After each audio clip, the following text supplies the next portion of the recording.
Kasalanan nila ito. Kasi kung hindi tayo.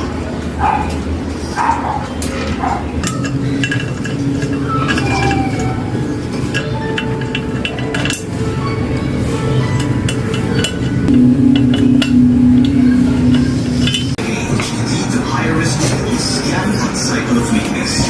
Yield sure gold with strength from the GNB and YPG. Help in the cycle of strength. Kailangan sa mga batang manonood. Makisaya at manalo ng pampremyo. Kasama makikiselebrate. Di ba? Ano ba yun? Sharing is caring. Ibig sa bayo sa share natin or fake news. Yun lang, masili pa rin.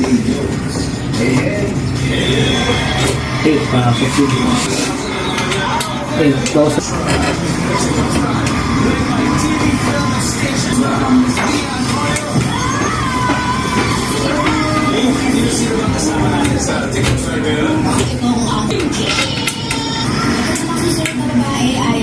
Nakita natin lahat. 7 Nababa lang ng konti bike mo.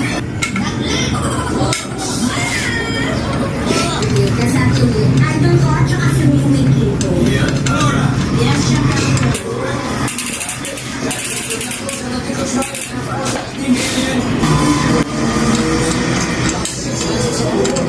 Hindi mo gusto makita ng naglalakad si Lolo sa kalye na ang suot ay black. Ready? Grip. Grip. Okay niya ba?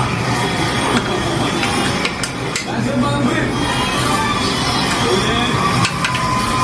Nag-grip pa sa grip. Hey, okay, grip.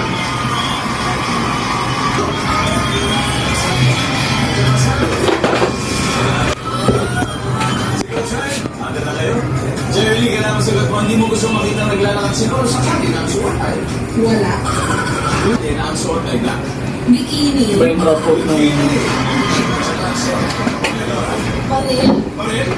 Manil ang suot. Sina? Duster. Bistida. Bestida. For the win, nandiyan ba ang bestida?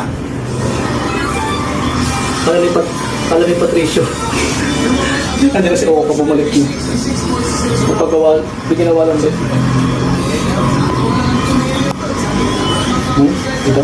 Lasok. Sa iba nga drop out. Ito kasi watin pang tali itong basa. Teka muna. Malinis, hindi mo gusto makita naglalakad si Lolo sa kalye na ang suot.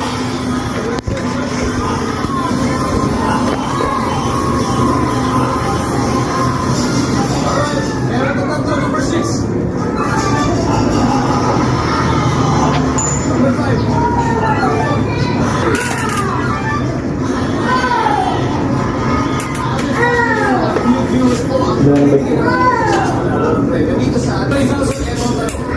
Stop muna yung video. What's up guys, magandang gabi. So yan, tapos na yung bike ni Juan, no? Finally, this is the last na maano ko na siya sa bike niyang tutulungan ko, no? So kanina galing tayo sa sa Cainta. Nabili na natin yung Saturn Janus 2.0, ayan, no? Rigid fork.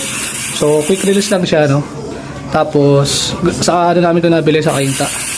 Tapos nagulat kami kaya pauwi na kami. Nahabol pa kami ng dalawang bikers kasi nagsama pa si kuya ng isa. So sinama ko to si Juan kasi para kumbaga maano rin niya, malaman niya kung saan papunta ng Angono sa may Mabang Parang. Kasi doon ang daan nun. Oo.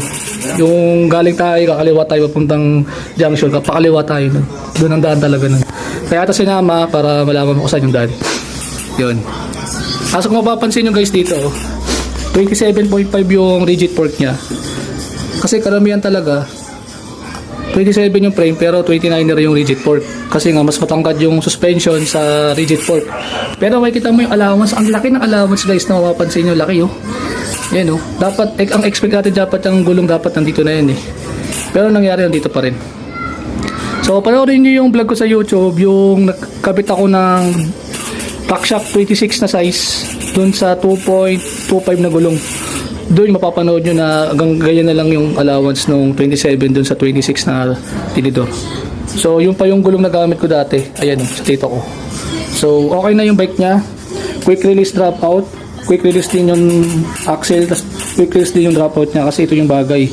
Kaya tayo nagpalit kasi yung kanyang pagusan na rigid fork is pang ano to pang katala na ano to na hub. Pumapaling tong adapter niya dito. Pumapaling. So itong rigid fork ito na Ragusa R200, pupunta na kay Patricio to. So kay Patricio, PM mo lang ako sa Facebook kung kaya natin pwede ikabit yung rigid fork mo. Kasi kaya ako sa kanya ibibigay kasi yung rigid fork niya na gamit niya sumasahid yung gulong. Ayan na yung solusyon.